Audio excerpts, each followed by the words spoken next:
What is your problem? I don't get Kyler stopped the practice knife with an X block, crossing his wrists in front of him. He tried to grab Durzo's hand and twist, but the wet boy slipped aside. They ranged around the practice building of Blint's newest safe house, vaulting off walls, maneuvering each other into beams, attempting to use every uneven edge of the floor against each other. But the match was even. The 9 years Kyler had spent under Blint's tutelage had seen him harden and grow. He was maybe 20 now. He was still not as tall as Blint, and never would be, but his body was lean and taut, and his eyes were the same light blue. As he sweated and fought, every muscle in his arms, chest, and stomach was distinct and moving precisely to its task, but he couldn't make himself really engage. Durzo Blint saw it, and it infuriated him. When he attacked again, Kyler could see him mentally ratcheting up the level. One of the many dangerous things about Master Blint was that even when he was furious, it never showed in his fighting. His fury would only be allowed expression after you were lying on the ground, usually bleeding.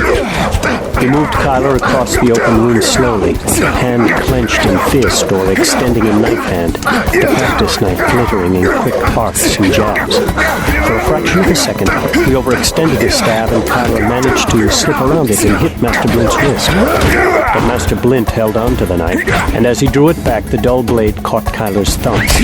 That impatience cost you a thumb, boy. Anyone else would have lost the knife. You're not fighting anyone else. I wouldn't fight you if you were armed and I wasn't. Master Blint drew back the knife and threw it past Kyler's ear. Kyler didn't flinch. It wasn't that he didn't still wonder sometimes if Master Blint was going to kill him. It was that he knew he couldn't stop him. When Blint attacked again, it was full speed. Kick that stopped, punches were diverted, jabs dodged, blows absorbed against arms, legs, and hips. There were no tricks, nothing showy, just speed. In the midst of the flashing limbs, as usual, Kyler realized that Master Blint would win. The man was simply better than Kyler. It was usually about now that Kyler would try something desperate. Master Blint would be waiting for it. Kyler unleashed a storm of blows, fast and light as a mountain breeze.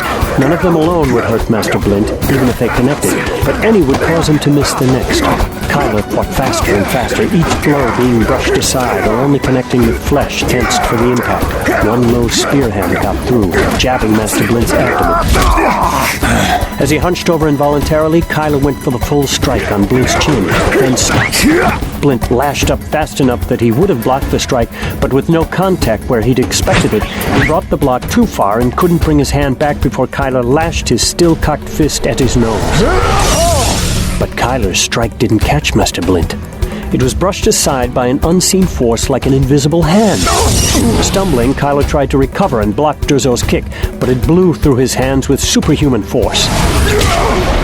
Kyler smashed into the beam behind him. Your turn. If you can't touch me, I'll have a special punishment for you. Special punishment? Hunched on the ground, with both arms throbbing, Kyler didn't answer. He stood, but when he turned, in Blint's place stood Logan. But the sneer on Logan's face was all Durzo Blint. It was an illusion 7 feet tall, matching Blint's moves precisely. Kyler kicked viciously at his knee, but his foot went right through the figure, shattering the illusion and touching nothing at all. Blint stood 2 feet behind it. As Kyler staggered off balance, Blint raised a hand. A phantom fist shot from his hand. Kyler bounced back to his feet in time to see Blint leap. The ceiling was 12 feet high, but Blint's entire back hit it and stuck to it. He started crawling and then disappeared as shadows writhed over him and merged with the great darkness of the ceiling. Moving constantly, Kyler searched the ceiling for any shadow out of place. Scott Rabel can even throw his voice, or any other sound. I wonder if you could. Kyler saw, or thought he saw, the shadow moving back toward him. He flung a throwing knife at the shadow and it burst apart, leaving his knife quivering in the wood. It was another illusion. Kyler turned slowly, trying to hear the slightest sound out of place over the pounding of his heart. The slight brush of cloth hitting the floor behind him made him spin and lash out. But there was nothing there, except Blint's tunic in a pile on the floor. Kyler spun once more, but something caught his left hand, then his right.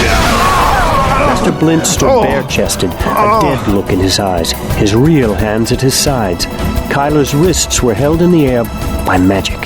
Slowly his arms were pulled apart until he was spread-eagled, then further. Kyler held his silence for as long as he could. The bonds dropped, and Kyler crumpled, defeated.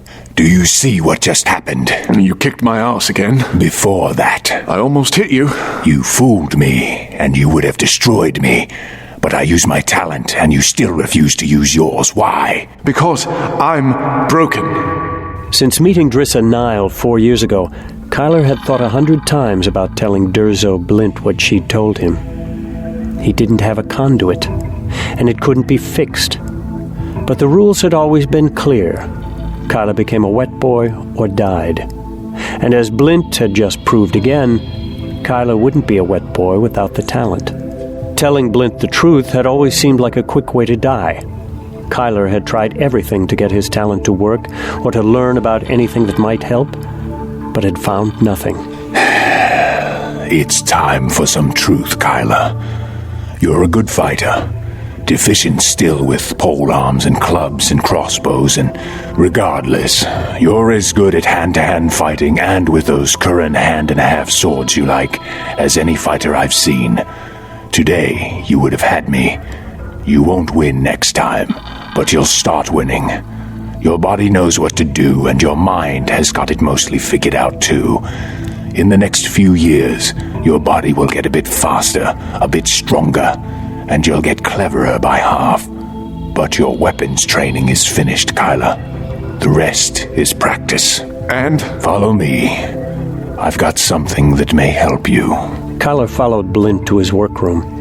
This one was smaller than the one Azoth had first seen in Blint's old safe house, but at least this house had doors between the animals' pens and the work area.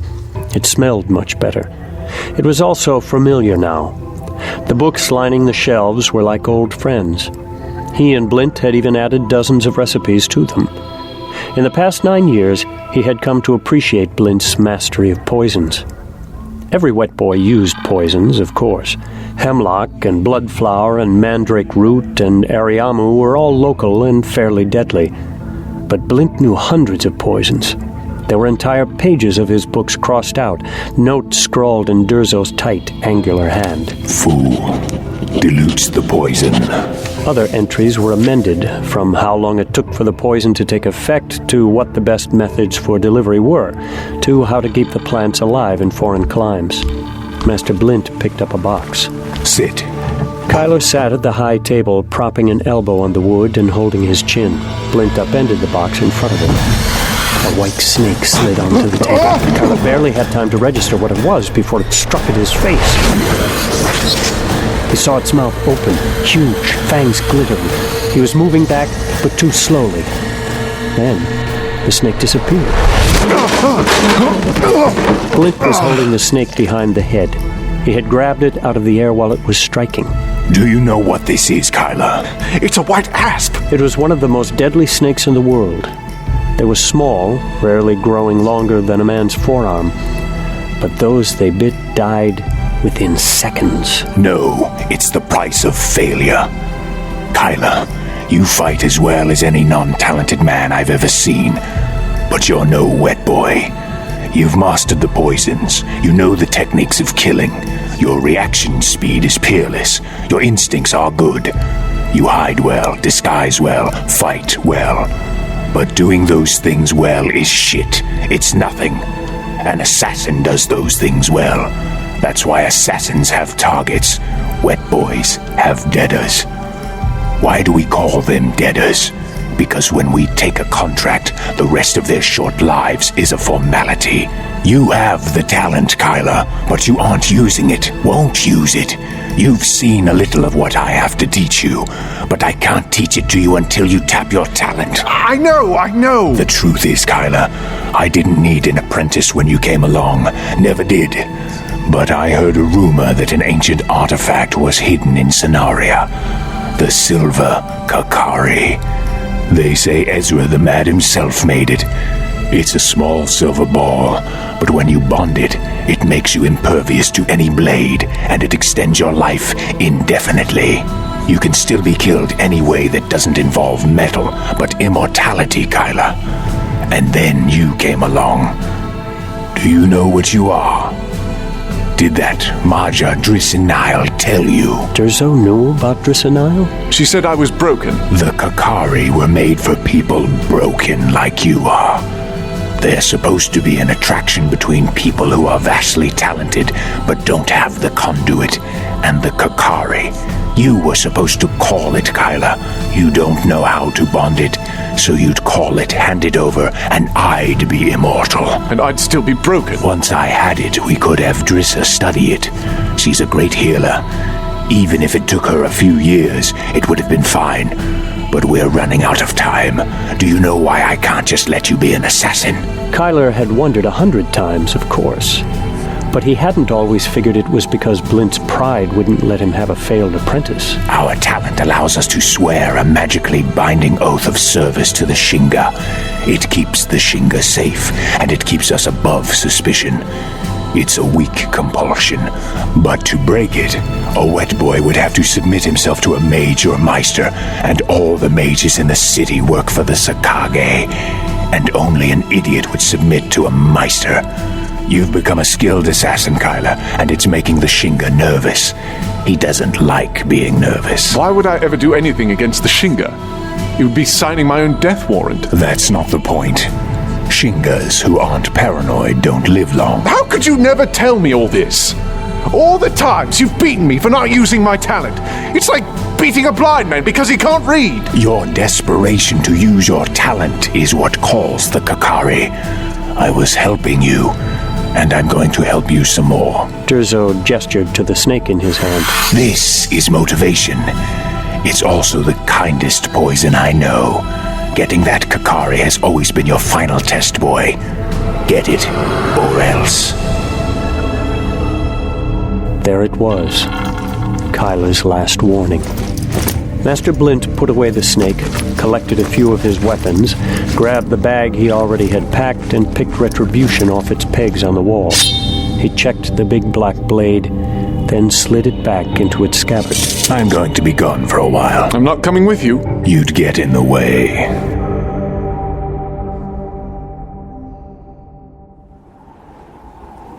I don't like it. Regnus Geyer stared into the winds that blew his silver hair almost straight back. He listened to the wind as if it were trying to tell him something. After 10 years, a summons. Why would the king do such a thing on the eve of your son's majority? What's the best reason to gather all your enemies in one place? It was still cold even in late spring. Screaming Winds was never warm.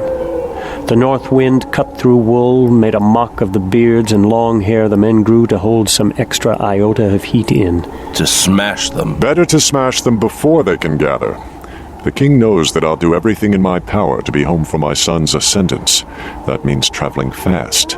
That means a small escort. Clever of him not to command a small escort. I'd have put such subtlety beyond him. He's had 10 years to think about this, my friend, and the help of his weasel. His weasel was Fergan Safasti, a magus who was not exactly Shokendi's finest moralist. Fergan also knew Solon by sight and would gladly tell the world Solon was a magus if he thought it would cause mischief. Fergan was why Solon had been staying with Regnus year-round as Logan took more responsibilities at court.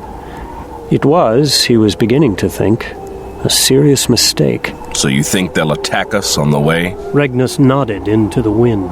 I don't suppose I'll be able to convince you not to go. Regnus smiled, and Solon couldn't help but love the man. For all that it had crippled his house and destroyed any ambitions Regnus might have had for the throne, taking command of Screaming Winds had given Regnus life. There was fire in Regnus Geyer, something fierce and proud like a warrior king of old. His command had clear authority, and the power of his presence made him father, king, and brother to his men. In a simple fight against evil, he excelled, even reveled. The Highlanders of Calador, some of whom had never bowed the knee to any man, were warriors.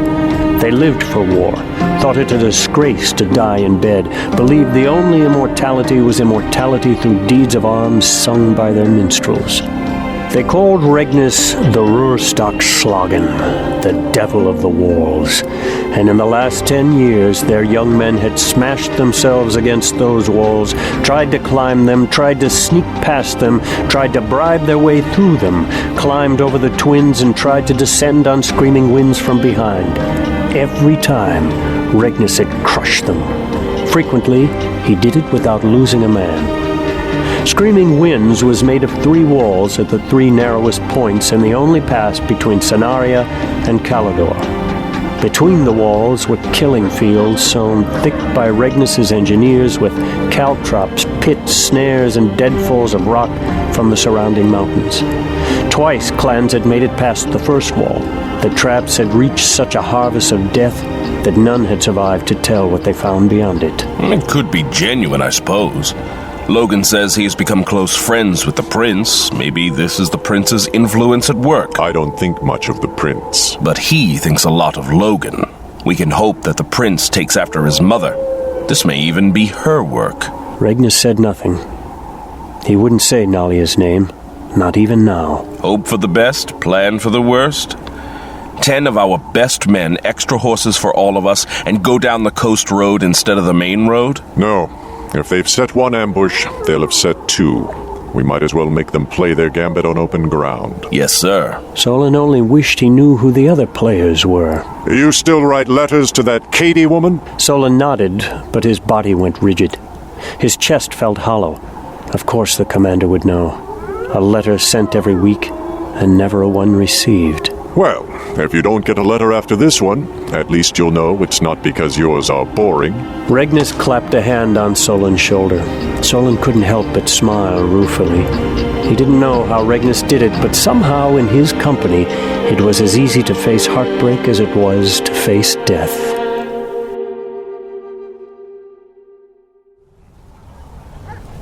Mama Kay sat on the balcony of an estate that had no business being where it was. Against all tradition and sanity, Roth Grimson's opulent estate had been built in the middle of the Warrens. She didn't like Roth and never had, but she met few people in her work that she did like. The fact was, she had to deal with Roth because she couldn't afford to ignore him. He was one of the Sakage's rising stars. Not only was he intelligent, but everything he touched seemed to turn to gold.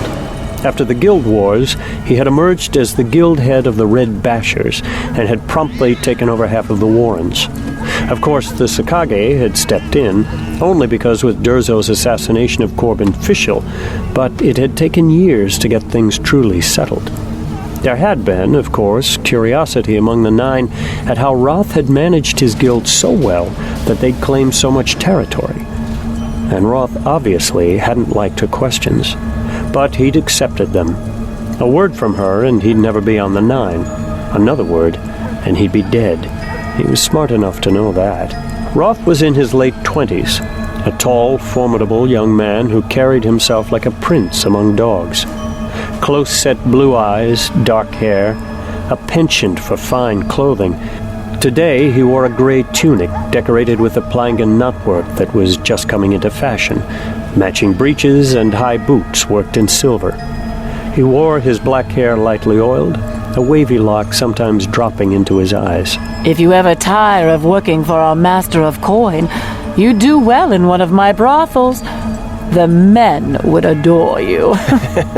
I'll keep that in mind. With a wave, he signaled the servants to bring their breakfast. Their little table graced the edge of the balcony, and they sat beside each other. Apparently, Roth wanted her to admire his estate. Probably he was hoping she'd ask him why he'd built here. She didn't want to give him the satisfaction. Besides, she'd already looked into it. The reasons were good enough, she knew. He had a waterfront, which would allow him to do some smuggling, though the dock was too small for high profitability and royal attention. He'd also been able to purchase the land for a pittance. Though he'd had to hire so many bashers during the construction, he'd lost the savings. When the poor had been displaced, both the honest and the thieves among them had been eager to steal whatever they could from the fool who would build a manse on their side of the river. The Bashers had probably beaten hundreds. Mama Kay knew that they had killed at least half a dozen. It was death to be found on Grimson's grounds without permission. The walls were high, lined with crushed glass and metal spikes that stood as pointed shadows in the dawn light. Bashers manned those walls, men who were both efficient and enjoyed their work. None of the locals tried to intrude anymore. The amateurs had either already tried and paid the price, or knew of others who had. The professionals knew they could cross Vanden Bridge and find easier pickings.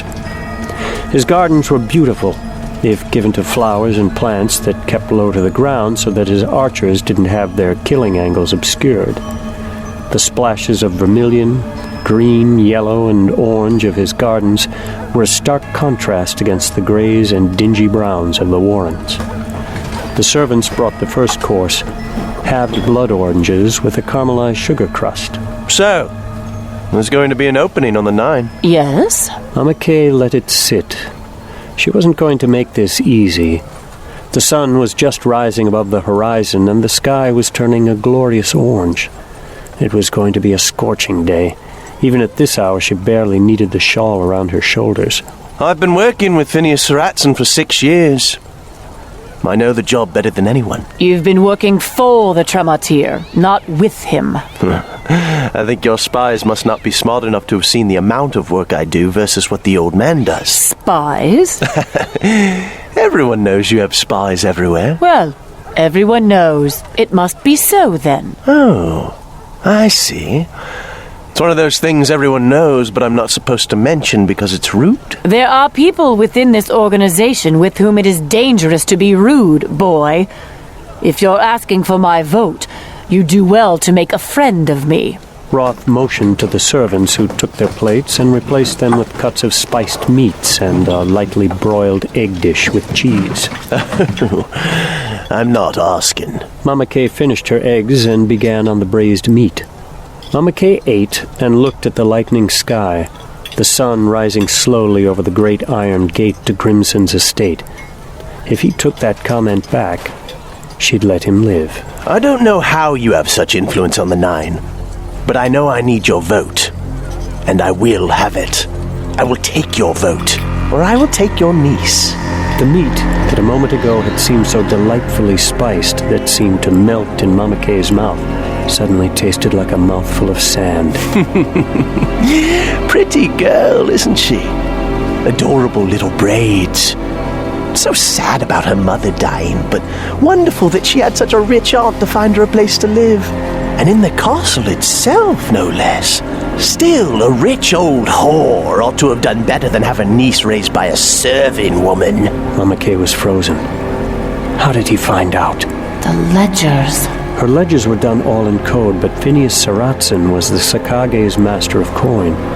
He had access to more financial records than the next 5 people in the kingdom combined. Roth must have followed the records and found payments made to a serving woman in the castle. She was a frightened woman. A single threat from Roth and she'd have folded. Roth stood, his plate already empty.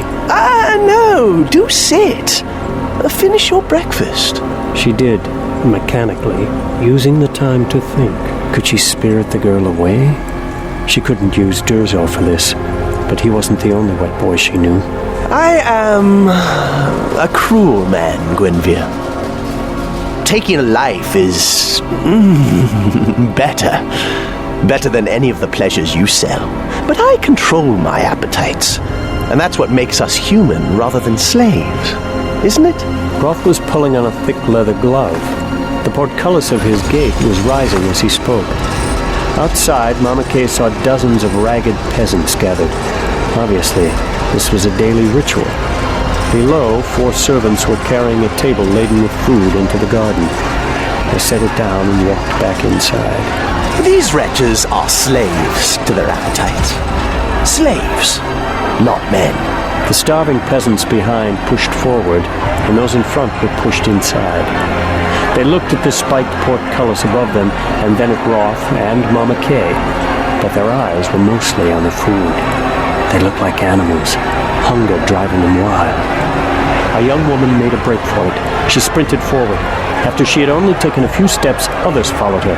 There were old men and young, women, children. The only thing they seemed to have in common was desperation. But Mama Kay couldn't see the reason for the frenzy. They reached the food and tore into it, stuffing pockets full of sausages, stuffing their mouths full of delicacies so rich they'd probably be sick later. The servant handed an arbalist to Roth. It was already drawn and loaded.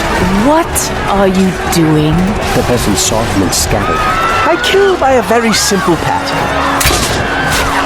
Roth set the point of the obelisk down, but instead of cranking the winch to draw back the string, he grabbed the string with his glove and drew it back by hand. For the barest moment, black tattoo-like markings rose up as if from beneath the surface of his skin and writhed with power. Impossible. I feed my little herd every day. The first week of the month, I kill on the first day. The second week, the second day. And so on. But I never kill more than 4. Most of the peasants were gone now, except for one old man moving at a crawl toward the gate that was still 30 paces distant. The bolt clipped the old man's knee. He fell, started crawling. The slaves never figure it out. They're ruled by their bellies, not their brains. Roth waited until the old man reached the gate. See that one? Mama Kay saw a peasant come in through the portcullis. All the others had scattered. He's my favorite. He figured out the pattern. The man walked inside, unafraid, nodded to Roth, and then went to the table and started to eat without haste. Of course, he could tell the others and save a few lives, but then I might change the pattern and he'd lose his edge. He's a survivor, Gwynvere. Survivors are willing to make sacrifices. Roth handed the arbalist and the glove to a servant and regarded Mama Kay. So, the question is, are you a survivor? I've survived more than you'll ever know. You have your vote. She'd kill him later. There was no showing weakness now, no matter how she felt. He was an animal, and he would sense her fear. Oh, I want more than a vote. I want Durzo Blint. I want the Silver Kakari. I want much more. And I'll get it with your help. How'd you like the braised peasant? Mama Kay shook her head, distracted, looking blankly at her empty plate. Then she froze. In the garden, servants were collecting the bodies and bringing them inside. You did say pheasant. Roth just smiled.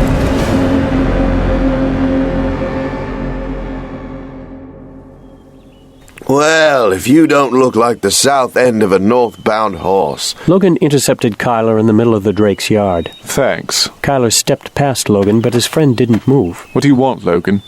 Logan was a picture of innocence, at least if a picture of innocence could be so tall. Nor was he able to get by with the big oaf routine. For one thing, Logan was far too intelligent for anyone to take a dumb act seriously. For another, he was too damn handsome. If there were a model of perfect masculinity in the realm, it was Logan. He was like a heroic statue made flesh. 6 months a year with his father had lined his big frame with muscle and given him a hard edge that had more than just the young women of Scenaria swooning. Perfect teeth, perfect hair, and, of course, ridiculous amounts of money that would be his when he reached 21 in 3 days filled out the picture. He drew almost as much attention as his friend Prince Elaine, and even more from the girls who weren't interested in being bedded and then dropped the next day. His saving grace was that he had absolutely no idea how attractive he was or how much people admired and envied him. It was why Kyler had nicknamed him Ogre. Logan, unless you were just standing in the yard, you came out here when you saw me come in the gate, which means you were waiting for me. Now you're standing there rather than walking with me, which means you don't want anyone to overhear what you're about to say. Sarah isn't in her regular place 2 steps behind you, which means she's with her mother, shopping for dresses or something. Embroidery. So what is it? I hate it when you do that. You could have at least let me get to it in my own time. I was going to... Hey, where do you think you're going? You're stalling. All right. Just stop. I was just thinking that sometimes we ought to pull out the old fisticuffs. You'd beat me black and blue. You don't think I'd win, do you? Ever since Logan had been humiliated in the fight at the stadium, he'd gotten serious about training. He put in hours every day with the best non-Sakage swordmasters in the city. Every time we fought, you'd slaughtered me. Once! And that was 10 years ago. 9. Regardless, if you caught me with one of those anvils you pass off as your fists, I'd never get up. I'd be careful. I'm no match for an ogre. Something was wrong. Logan asked him to fight about once a year, but never so strenuously. Logan's honor wouldn't allow him to push a friend who'd made a decision clear, even if he didn't understand why. What's this about, Logan? Why do you want to fight? Sarah's asked why we don't spar with each other. She thinks it would be a good match. Not that she wants to see us get hurt, but... But you can't help but want to show off a little. Speaking of good matches, when are you going to march to the headsman's block and finally marry her? Actually, I spoke with Count Drake about that a couple of days ago. You did? And? He approves. Oh, congratulations. When'll it be, you big, about-to-be unbachelor bastard? But he's worried. Are you joking? Logan shook his head. But he's known you since you were born. Your families are best friends. She's marrying up in terms of title. Way up. You've got great prospects, and you two have been practically betrothed for years. What can he possibly be worried about? He said you'd know. Is she in love with you? No. Is she? I think she doesn't know who she loves herself. It was a lie of omission. Logan was on the right track. Sarah didn't love Kyler, and he didn't even like her. I have loved her for my whole life, Kyler. Kyler didn't have anything to say. Kyler. Yes? Do you love her? No. Kyler felt sick and furious, but his face showed nothing. He'd told Sarah she had to confess to Logan, demanded it. She'd promised she would. Logan looked at him, but his face didn't clear the way Kyler expected it to. Sir? Kyler hadn't even heard the porter approaching. Yes? A messenger just came with this for you. Kyler opened the unsealed message to avoid looking at Logan. You must see me. Tonight at the 10th hour. Blue Boar. Jarl. A chill shot through Kyler. Jarl. He hadn't heard from Jarl since he'd left the streets. Jarl was supposed to think he was dead. That meant Jarl was either seeking him because he needed Kyler Stern, or because he knew that Kyler was Azoth. Kyler couldn't imagine any reason that Jarl would need to see Kyler Stern. If Jarl knew who he was, who else knew too? Master Blint was already gone. Kyler would have to see him. He'd have to take care of this on his own. I have to go. Kyler! Do you trust me? Yes! Then trust me.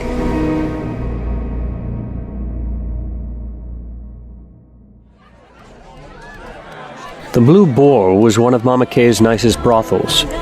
It was off Sideland Way on the east side, not far from the Tamoy Bridge. It had a reputation for having some of the best wines in the city, a fact that allowed not a few merchants to explain away their reasons for visiting the establishment when their wives asked questions. It was Kyler's first visit. The brothel had 3 stories. The first, where food and wine were served, resembled a nice inn. The sign denoted the second floor as the lounge, and the third as guest rooms. Hello, my lord. Kyler turned and felt his cheeks growing hot. The woman stood very close to him, close enough that the spicy scent of her perfume wafted over him. But that was nothing compared with what she was wearing. He had no idea if it would be called a dress, for though it covered her from neck to ankles, it was made entirely of white lace. It wasn't a tight pattern, and she wasn't wearing anything underneath it. Excuse me? Is there any way I can help you? Would you like me to bring you a glass of Sethi Red and explain our range of services? No, thank you, milady. Perhaps you prefer to come to the lounge and speak with me more privately. Actually, I'd, prefer not to. Thank you all the same. Normally, I like a man to warm me up a little, but if you want to go straight to my room, I'd be... No! Kyler realized he'd raised his voice and people were turning to look at him. I mean, no, thank you. I'm here to see Jarl. Oh, you're one of those. Jarl's in the office, that way. Now that she'd abandoned seducing him, Kyler saw her differently. She looked hard, brittle. Seems the good-looking ones always hoe the other row. Kyler didn't know what she meant, but he kept walking. He was halfway through the tables on his way to the office when he looked back. She was plying her trade with an older merchant, whispering something in his ear. The man beamed. Come in, quickly. Jarl, for it was undoubtedly his old friend, had grown into a handsome man. He was impeccably dressed in the newest fashion, his tunic indigo silk, his pants tight fawn skin adorned with a belt of worked silver. Jarl's dark hair had been woven into a multitude of small, long braids, each oiled and drawn back. He had an appraising look in his eyes. There was a slight sound of cloth on cloth from the corner, someone moving toward Kyler from behind his field of vision. Kyler kicked instinctively. He wasn't going to attack you. He was just making sure you didn't have weapons. I swear it. Oh, by the High King's balls, you've killed him. Scowling, Kyler looked at the man, sprawled unconscious in the corner. He knelt by him and put fingers against the man's neck. Nothing. He ran his hands across the man's chest to feel if one of the broken ribs might have penetrated his heart. Then he slammed his fist down on the man's chest. And again. What the hell are you... Kyler knew that every breath would be agony for the man, but he'd live. Get someone to take care of him. His ribs are broken. Eyes wide, Jarl went into the main room and came back a few moments later with 2 more bodyguards. They merely glared at Kyler and picked up the big man between them. They carried him out of the room and Jarl closed the door behind them. You've learned a thing or two, haven't you? I wasn't testing you. He insisted on being here. I didn't think... Never mind. You look well. Don't you mean, how in the 9 hells did you find me, Jarl? How in the 9 hells did you find me, Jarl? I never lost you. I never believed you were dead. No? You never could get anything past me, Azoth. Don't say that name. That boy's dead. Is he? That's a shame. Silence sat in the room as the men looked at each other. Kyler didn't know what to do. Jarl had been his friend, Azoth's friend anyway, but was he Kyler's friend? That he knew who Kyler was, maybe had known for years, told Kyler that he wasn't an enemy. At least, not yet. Part of Kyler wanted to believe that Jarl just wanted to see him, wanted a chance to say goodbye that they'd never been afforded on the street. But he'd spent too many years with Master Blint to take such a naive view. If Jarl had called him in now, it was because Jarl wanted something. Well, we've both come a long way, haven't we? Is that what you brought me here to talk about? A long way. Part of me was hoping you hadn't changed as much as I have, Kyler. I've been wanting to see you for years. Ever since you left, really. I wanted to apologize. Apologize? I didn't mean to let her die, Kyler. I just couldn't get away much. I tried. But even sometimes when I did get away, I couldn't find her. She had to move around a lot. But then she just disappeared. I never even found out what happened. I'm so sorry. He thinks Aline is dead. He blames himself. He's been living with that guilt for all these years. Kyler opened his mouth to tell him that she was alive, that she was doing well from all the reports he got, that sometimes he watched her from afar on the days she went out shopping, but no sound came. 2 can keep a secret if one of them is dead. Kyler didn't know Jarl now. He was managing one of Mama Kay's brothels, so Jarl certainly reported to her, but maybe he was reporting to others as well. It was too dangerous. Kyler couldn't tell him. Relationships are ropes that bind. Love is a noose. The only thing that kept Kyler safe was that no one knew there was a noose with his name on it. Even he didn't know where Aline was. She was safe somewhere on the east side, maybe married by now. She would be 17 after all, maybe even happy. She looked happy, but he didn't even sneak close. Master Blint was right. The only thing keeping Aline safe was Kyler's distance. Jarl's guilt wasn't enough to outweigh Aline's safety. Nothing was. Damn it, Master Blint. How do you live like this? How can you be so strong, so hard? I never held it against you. If that were all, I never would have asked you to come. Durzo Blint has enemies, and so do you. That's not exactly news. No matter that he and Blint never spoke about the jobs they did and that anyone who knew of their work firsthand was dead, word got out. Word always gets out. Another wet boy would attribute a job to them. A client would brag about who he'd hired. They had enemies they'd wronged, and more enemies who only thought that Durzo had wronged them. It was one of the costs of being the best. The families of debtors never attributed a successful hit to a second-rate wet boy. Do you remember Roth? One of Rat's bigs? Yes. Apparently he's smarter than we ever realized. After Rat died, well, everyone left like the guild was burning down. The other guilds moved in and took our territory. Everyone had to scramble to survive. Roth didn't make any friends when he was Rat's right hand. He nearly got killed 6 times. Apparently, he always blamed you. Me? For killing Rat. If you hadn't killed him, no one would have dared come after Roth. He never believed you were dead either. But he hasn't been in a position to find out who you became. That's changing. Does he know I'm alive? No. But he'll sit with the 9 within the year, maybe sooner. There's a spot open right now that he's trying for. From a position of that kind of power, he'll find you. I haven't even met him, but the stories I hear, he's a real twist. Cruel, vengeful. He frightens me like no one since you know who. So that's why you invited me here? So you could tell me that Roth is coming after me? Yes, but there's more to it. There's going to be a war. War? Hold on. What's your part, Jarl? How do you know all this? You've spent the last 10 years under Master Blint's tutelage. I've spent the last 10 years under Mama Kay's. And just as you've learned more than fighting, I've learned more than fornicating. This city's secrets flow through its bedchambers. But why are you helping me? Lots changed since we were guild rats stealing bread. You're my only friend. Sure, when we were children... Not you were. You are. You're the only friend I've ever had, Kyler. What about everyone here? The people you work with? Co-workers, employees, and clients. I've even got something like a lover. But no friends. You've got a lover, and she's not your friend. Her name's Stefan. She's a 53-year-old cloth merchant with a wife and 8 children. He gives me protection and beautiful clothes, and I give him sex.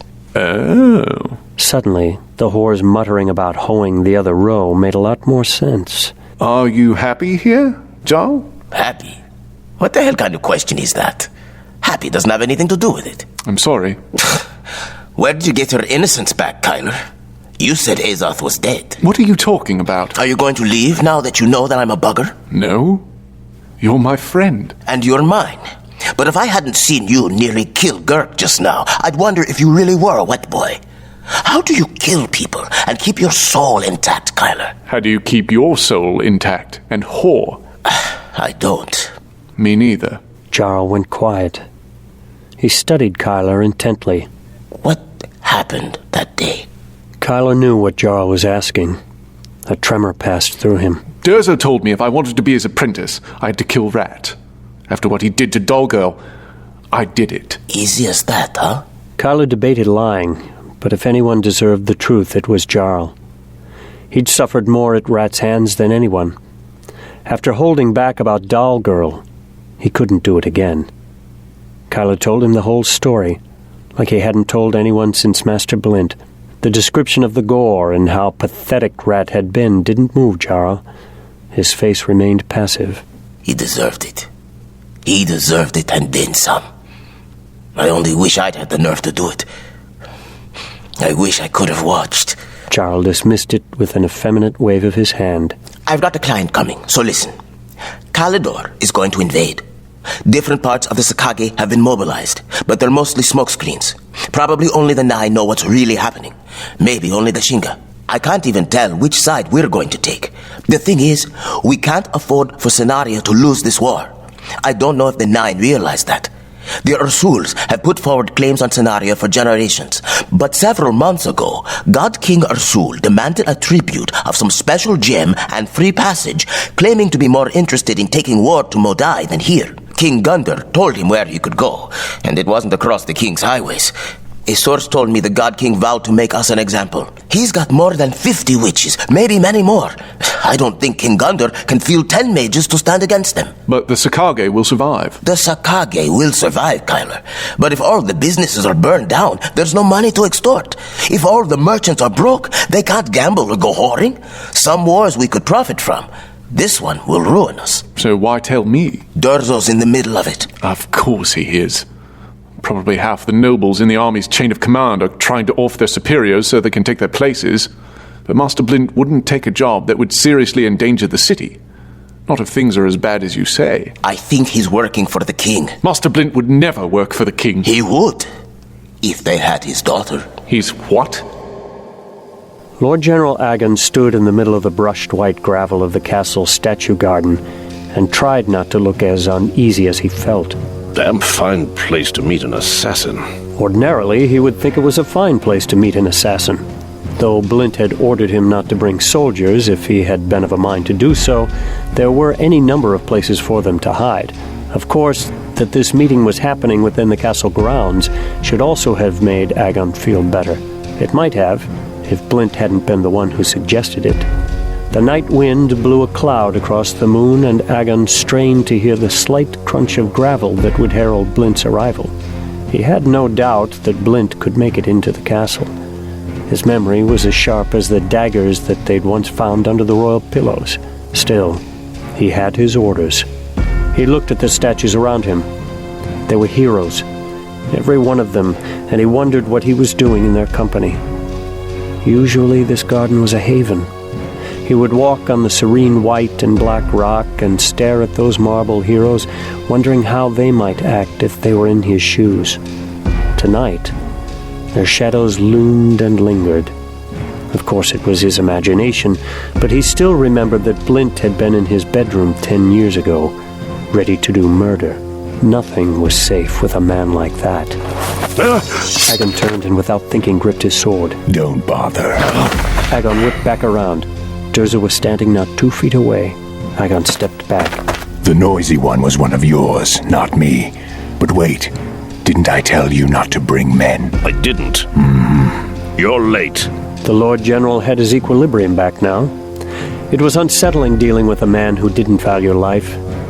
He believed that Blint really didn't now. There was a rationale behind it, too. The only way he himself could deal with Blint was to realize that he could be killed, but that wasn't important. His life or death wasn't why he had summoned Blint.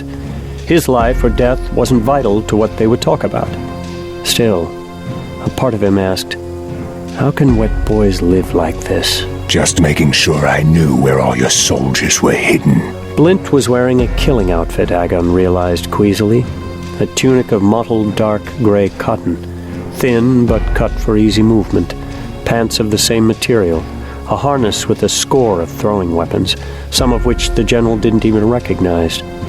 What he did recognize was that the points of some of those weapons bore more than steel. Poison. Is he bluffing? Agon hadn't brought soldiers. Even if his life wasn't vital to this discussion, he wasn't going to throw it away. I keep my word, even to a Sakage thug. The funny thing is, I believe you, Lord General. You're many things, but I don't think you're either dishonorable or stupid enough to betray me. Are you sure you don't want me to kill the king? You have the army. If you're smart and lucky, you might be king yourself. No, I keep my vows. I'd give you a discount. Are you ready to hear the job? It seems we've had this conversation before. My answer remains the same. I only showed up because I miss your smiling face, Lord General, and to show that your, let's be honest, rather pathetic defenses still can't keep me out, should you choose to try to make my life difficult. You haven't even heard what the job is. The king respects your talents now. He will pay better than anyone has ever paid you. He wishes you to protect his life. I know. Hugh Gibbet took a contract on him. Sorry, I won't take the job. I'd never take a job for that foul sack of wind. Let's be honest. Elaine Gunder, who ridiculously fashions himself the ninth as if he had any connection to the previous 8 kings who bore the name Elaine, is a waste of skin.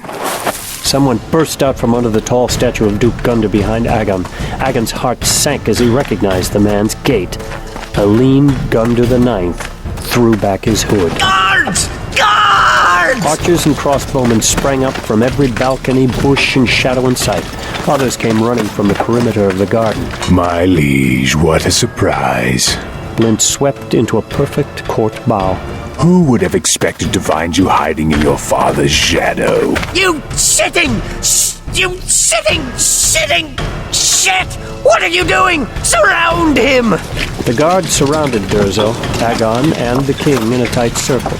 They looked nervous to have the king standing so close to a wet boy, but none of them dared invoke the king's ire by forcibly separating them. Your Majesty. You will work for me, assassin! No. I said it before, but maybe you need to hear it yourself.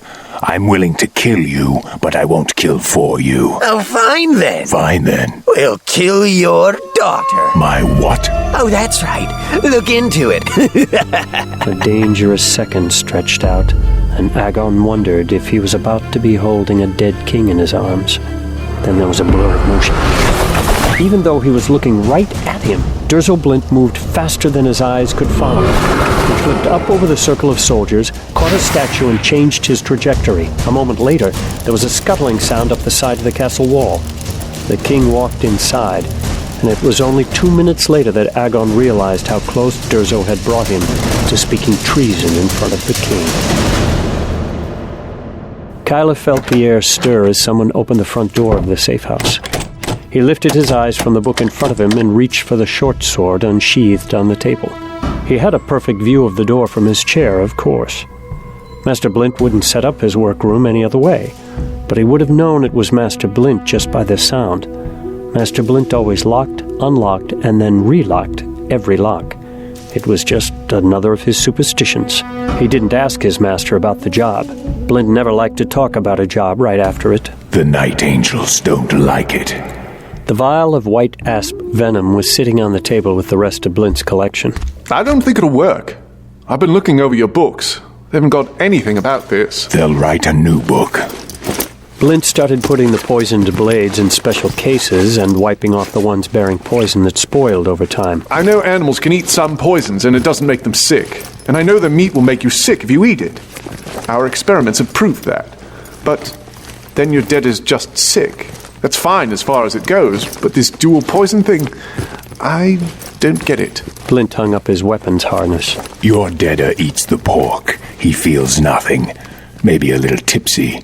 He eats the quail. He gets dizzy. He eats both. He gets dead. It's called potentiation. The poisons work together to reach their fullest potential. But you've still got to get an entire pig and a flock of quail past the food tester. Big places use multiple tasters.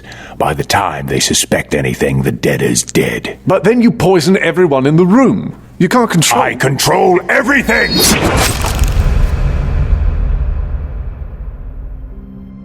Aline stared at the blank page and dipped the drying quill back into the inkpot.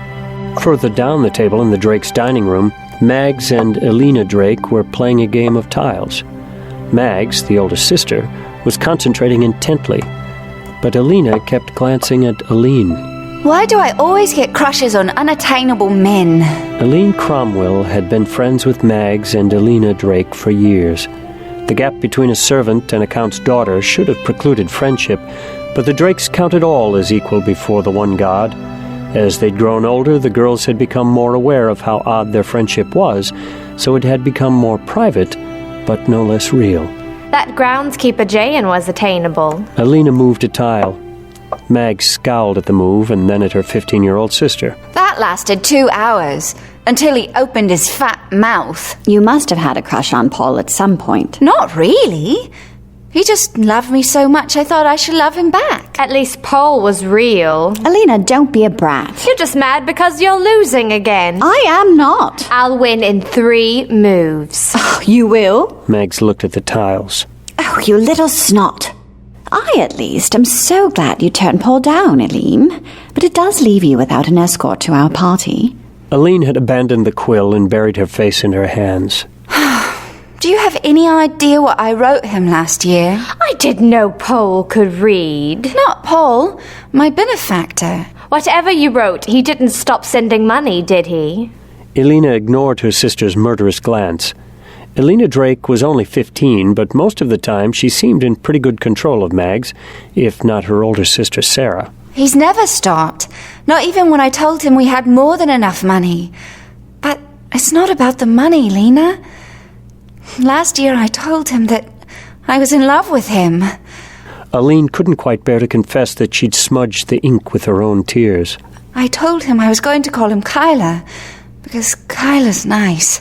And I never found out my benefactor's name. And now you do like Kyler, who you've also never talked to. I'm totally hopeless. Why do I let you talk to me about boys? Alina can't help but talk about Kyler, because she has a crush on him herself. I do not! Then why did you say in your journal, "Oh, why won't Kyler talk more to me? Kyler talked to me at breakfast today. He said I'm sweet. Is that good, or does he still see me as a little girl? Oh, it's gross, Alina. He's practically our brother." You witch! Alina leaped over the table and attacked Mags. Aline watched, frozen between horror and laughter. Aline got to her feet, figuring she'd better stop them before someone got hurt. Kyler stood in the now open doorway, sword in hand. The entire atmosphere of the room changed in the blink of an eye. Kyler exuded a palpable aura of danger and power. It was primal masculinity. It washed over Aline like a wave that threatened to yank her from her feet and pull her out to sea. She could hardly breathe. Kyler flowed into the room in a low stance, the naked sword held in both hands. His eyes took in everything at once, flicked to every exit, to the windows, the shadows, even to the corners of the ceiling. The girls on the floor stopped, a handful of Mags's hair still clenched in Alina's hand, guilt written all over their faces. His pale, pale blue eyes seemed so familiar. Was it just Aline's fantasies that put that flicker of recognition in them? Those eyes touched hers, and she felt a tingle all the way up her spine. He was looking at her. Her. Not her scars. And always looked at the scars. Kyler was seeing Aline. She wanted to speak, but there were no words. His mouth parted as if he too was on the edge of words, but then he turned white as a sheet. His sword flashed back into a sheath, and he turned. Ladies, your pardon? Oh, good God, did you see that? It was scary and intoxicating. Aline's face felt hot. She turned away as the girl stood. She sat and picked up the quill, as if she could write now. Aline, what's going on? When he saw my face, he looked like death warmed over. He'd barely even looked at her scars. That was what scared away most of the boys. He'll come around. You're an angel. Give him a chance. We'll ask him to the party for you and everything. No, I forbid it. He's a baronet, Lena. A poor baronet whose lands have been taken by the Lycanot. He's just another unattainable man. I'll get over it. He doesn't have to be unattainable if he joins the faith. In the eyes of the god, all men are created equal. Oh, Lena, don't dangle that in front of me. I'm a serving girl, a scarred serving girl. It doesn't matter what God sees. It doesn't matter what the god sees? Oh, you know what I mean. Logan might marry Sarah, and that's as big a gap as there is between a poor baronet and you. A noble marrying a lower noble is frowned on. But a noble marrying a commoner? Oh, we are not saying you should marry him. Just let us ask him to the party. No, I forbid it. Aline. That's final. Fine. Okay. But you could tell me a little more about him.